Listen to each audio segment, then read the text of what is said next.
Hai guys, film horor yang kalian tunggu-tunggu akhirnya tayang juga.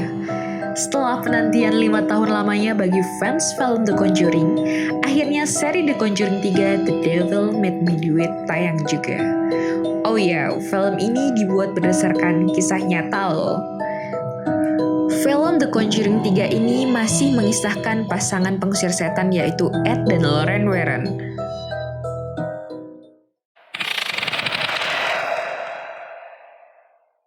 Cerita bermula pada tahun 1981 ketika keluarga Glatzel memutuskan untuk berpindah ke rumah baru yang ternyata mengerikan dan berpenghuni banyak makhluk tak kasat mata. Keluarga ini harus menerima kenyataan bahwa anak mereka yang bernama David mengalami gangguan iblis yang ada di rumah tersebut. Iblis itu merasuki jiwa David dan terus-menerus mempengaruhi dirinya, hingga pada akhirnya diputuskan untuk melakukan prosesi eksorsis pada David. Nah, di sini nih, Ed dan Lorraine mulai terlibat dalam kasus ini. Ya, sebagai ahlinya mereka turut diundang pada prosesi ini. Singkat cerita, sambil menunggu pastor yang akan melakukan pengusiran iblis datang, David yang tampak lelah, kemudian ia diantar ke kamarnya oleh Arnie untuk istirahat sejenak sambil menunggu pastor. Oh ya, Arnie ini merupakan pacar Debbie, kakak dari David. Tak lama kemudian, akhirnya sang pastor tiba juga di rumah mereka.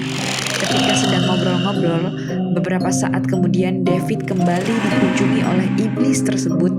Dia mencoba lari untuk bersembunyi, namun apa daya, akhirnya dia kerasukan lagi. David berteriak sangat keras hingga semua orang yang berada di bawah naik ke kamar David. David yang sudah kerasukan pun tak sadarkan diri dan hilang kendali, mencoba untuk menyerang bapaknya sendiri. Ed kemudian dengan sekuat tenaga membawa David ke bawah. Namun David yang dipengaruhi iblis pun meronta-ronta. Ed akhirnya berhasil membawa David ke bawah dan diletakkan di atas meja makan untuk memulai prosesi eksorsis. Langsung saja sang pastor membacakan ritual pengusiran dan yang lain bertugas untuk memegang kuat tubuh David yang masih meronta-ronta. Ternyata, iblis yang dihadapi ini memiliki kekuatan yang jauh lebih kuat dari yang diduga. Akhirnya, proses eksorsis ini pun tidak berjalan dengan mulus. Iblis pun tidak mau pergi dari badan David. Keadaan sangat chaos, benda-benda terbang, dan sang pastor pun terkena imbas dari piring terbang. Ed mencoba untuk meneruskan ritual, namun sia-sia dan gagal. Malahan, Ed juga diserang oleh iblis dan terjatuh. Cerita film ini semakin seru dan memanas ketika Arnie berbicara dengan iblis yang berada di tubuh David untuk tidak mengganggu anak kecil ini lagi. Dan saat itu pun iblis yang berada di dalam tubuh David berpindah ke dalam tubuh Arnie. Setelah proses itu terjadi, suasana di rumah itu menjadi tenang, seolah tidak terjadi apa-apa lagi. Dan proses perpindahan iblis ke tubuh Arnie juga hanya disaksikan oleh Ed, sehingga yang lain tidak mengetahui perihal ini. Setelah peristiwa eksorsis, Ed masuk rumah sakit akibat serangan jantung dan tidak sadarkan diri. Pastor menyuruh Lorraine yang setia menemani Ed untuk istirahat, namun ia tidak mau dan tetap setia menunggu suaminya di rumah sakit. Sejak saat itu, kehidupan keluarga Glatzel seolah kembali seperti sedia kala tanpa ada gangguan iblis. Namun, kedamaian ini tidak berlangsung lama dan Arnie mulai mengalami kejadian-kejadian aneh yang mengganggu kehidupannya. Ed akhirnya sadarkan diri. Ia kemudian mengatakan kepada Lorraine untuk memperingatkan keluarga Glatzel akan situasi Arnie. Lorraine pun menelpon keluarga Glatzel, namun tidak ada satupun yang mengangkat. Ternyata telepon Lorraine tidak diangkat karena Arnie dan Debbie sedang bersama Bruno. Ia adalah pemilik usaha tempat Debbie bekerja. Mereka sedang memutar musik dengan keras dan berjoget sehingga tidak ada yang mendengar telepon masuk. Pada saat itu, Arnie tampak kebingungan karena pandangannya antara kenyataan dan penglihatannya sangat berbeda. Dia melihat seolah-olah Debbie sedang diserang oleh iblis. Padahal pada kenyataannya Debbie sedang berjoget bersama Bruno. Karena yang dilihat beda, Arnie merasa Debbie sedang dalam bahaya dan langsung menyerang Bruno dengan menikamnya berkali-kali sehingga kehilangan nyawa. Arnie pun akhirnya ditangkap oleh polisi. Di dalam tahanan, Ed dan Loren menyuruh Arnie untuk membaca Alkitab. Kemudian Arnie membacanya dengan lancar. Mereka berdua heran, mengapa Arnie dapat membaca Alkitab dengan lancar. Itu berarti membuktikan bahwa Arnie sudah tidak kerasukan lagi. Jika kerasukan, tidak mungkin dia bisa membaca Alkitab dengan lancar. Akhirnya, Ed dan Loren membantu Arnie dengan meminta jasa bantuan pengacara untuk membela Arnie. Pada awalnya, pengacara tersebut tidak mau membantu karena merasa sudah terbukti Arnie adalah pelakunya. Namun, Ed tetap meyakinkan sang pengacara dengan berbagai penjelasan mengenai hal mistis, hingga akhirnya ia membantu untuk membela Arnie pada persidangan. Ed dan Loren masih belum percaya bahwa iblis itu bisa pergi begitu saja dari tubuh Arnie. Mereka berdua mengadakan penelusuran lebih lanjut terhadap kasus ini. Sedikit kilas balik, bahwa dahulu pada saat keluarga Glatzel pindah ke rumah baru itu, David masuk ke sebuah kamar yang berkasur air. Sebagai anak kecil pada umumnya, ia nampak senang loncat-loncat di atas kasur itu.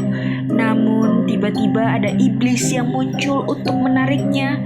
Dan ini adalah awal peristiwa David diganggu dan kerasukan iblis. Ed dan Loren juga menelusuri setiap sudut rumah itu, hingga menemukan ruangan bawah tanah di rumah itu yang di dalamnya ada sebuah tengkorak yang berwujud semacam kutukan.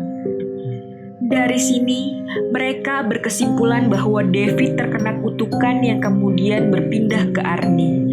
Kutukan ini akan hilang jika ada nyawa yang melayang. Itulah sebabnya mengapa saat ini Arnie sudah tidak dirasuki lagi oleh iblis itu.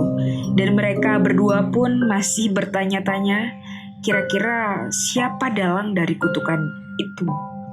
Hingga akhirnya mereka berdua pergi menemui Pastor Ketzner untuk mendapatkan penjelasan mengenai kutukan itu. Setiba di rumah Pastor Ketzner, Ed dan Loren menunjukkan foto kutukan itu kepadanya, dan Pastor mengatakan bahwa ini merupakan sebuah kutukan yang berbahaya. Pastor Ketzner pun mengajak mereka berdua ke ruangan bawah tanah yang ia miliki untuk melihat kutukan-kutukan sejenis yang pernah ia temui. Setelah mendapat pencerahan dari Pastor Ketzner, mereka berdua kembali melanjutkan penelusuran atas kasus kutukan ini. Hingga suatu hari, ada seorang pemuda yang menghubungi mereka berdua. Ia memberitahukan bahwa ada detektif yang menemukan benda kutukan dalam kasus-kasus yang ditanganinya. Ed dan Loren pun menemui detektif itu dan mencoba membantunya menangani kasus itu, di mana ada 2 wanita yang mati dengan tusukan. Mereka berdua bersama detektif itu kemudian mendatangi lokasi kematian wanita itu. Loren yang mempunyai kemampuan lebih bisa merasakan kembali kejadian yang terjadi sebelumnya. Dari hasil pandangannya, ia berhasil menemukan mayat seorang wanita lagi yang hilang, yaitu di bawah sungai. Dan ketika peristiwa itu, Loren pun hampir jatuh ke bawah sungai ketika pencarian. Iblis itu berusaha menariknya, untungnya Ed menolongnya dengan sigap. Dan ternyata iblis ini belum pergi seutuhnya dari kehidupan Arnie, karena dia kembali datang menghantui hari-hari Arnie untuk mempengaruhi dirinya membunuh dirinya sendiri. Kemudian Debbie memutuskan untuk menceritakan hal yang dialami Arnie ini kepada Ed. Namun di tengah-tengah pembicaraannya dengan Ed, tiba-tiba teleponnya pun terputus. Loren menjelaskan kepada Ed bahwa ketika ada kutukan, sudah jelas pasti ada yang memanggil iblis itu untuk datang. Demi menyingkap kasus kutukan lebih lanjut, Loren kemudian bertekad untuk menemui jasad dari wanita yang ditemukan di sungai itu. Loren akhirnya memegang tangan jasad itu untuk mengetahui peristiwa yang sesungguhnya terjadi. Dari penerawangannya, Loren melihat bahwa dalangnya adalah seorang penyihir wanita. Dia melihat penyihir itu sedang melakukan ritual semacam membaca mantra untuk mempengaruhi jiwanya si Arnie.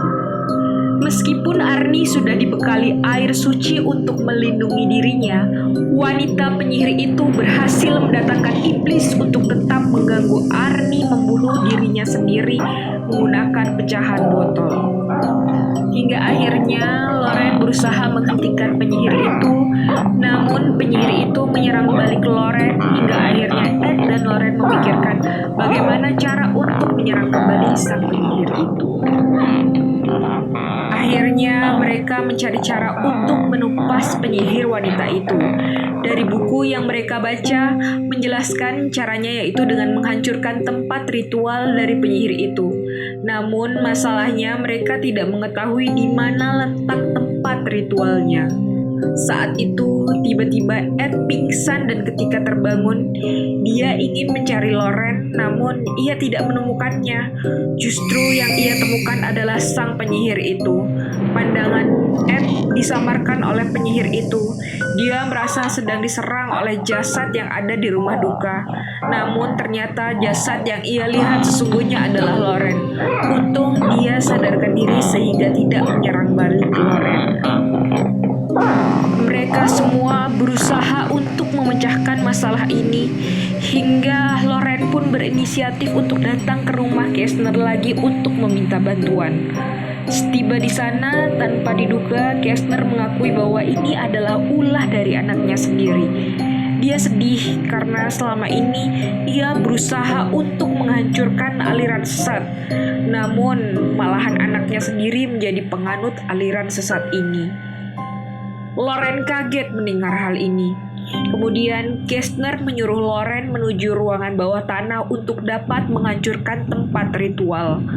Namun pada saat yang sama, tanpa diduga, sang penyihir wanita tersebut menyerang ayahnya sendiri hingga tewas di tempat. Sementara itu, Loren berhasil menemukan tempat ritual dan mencoba untuk menghancurkannya. Namun, penyihir tersebut juga sudah sampai di tempat ritual dan mengejar Loren. Dan pada saat yang bersamaan pun, Ed dan anaknya mampu memecahkan di mana posisi tempat ritual tersebut. Mereka akhirnya memberitahu polisi dan segera bersama-sama menuju ke sana. Sampainya di sana, Ed mendengar suara Loren meminta tolong dan ia berusaha mencari dari mana sumber suara Loren. Sementara itu, di bawah, Loren hampir tertusuk oleh penyihir wanita itu. Ed yang mencari Loren justru dikelabui oleh penyihir dengan menyamar sebagai Loren istrinya. Pada saat yang bersamaan, sang penyihir pun melanjutkan ritual untuk mempengaruhi Arnie di tempat yang berbeda untuk membunuh dirinya sendiri. Namun, untung aja aksi Arnie ini dicegah oleh Debbie, kekasihnya. Sementara itu, di waktu yang bersamaan, Ed di bawah pengaruh penyihir memukul kapak membabi buta ke segala arah. Namun untung aja akhirnya berhasil disadarkan oleh Loren dan mampu menghancurkan tempat ritual penyihir wanita itu dengan kapaknya. Hancurnya tempat ritual pun membuat semua kutukan menjadi sirna. Dan hal tersebut membuat iblis justru menyerang balik sang penyihir wanita itu hingga membunuhnya di tempat. Setelah semua selesai, akhirnya polisi pun datang ke tempat kejadian. Akhirnya kasus ini dapat diselesaikan oleh Ed dan Loren. Dan Arnie pun bebas dari hukuman mati dan didakwa hukuman hanya 5 tahun penjara. Arnie pun akhirnya menikah di penjara dengan Debbie. Wah, meskipun mencekam, akhirnya happy ending ya guys film ini. Gimana menurut kalian penilaian tentang film The Conjuring 3 The Devil Made Me Do It ini? Tulis ya di kolom komentar. Terima kasih.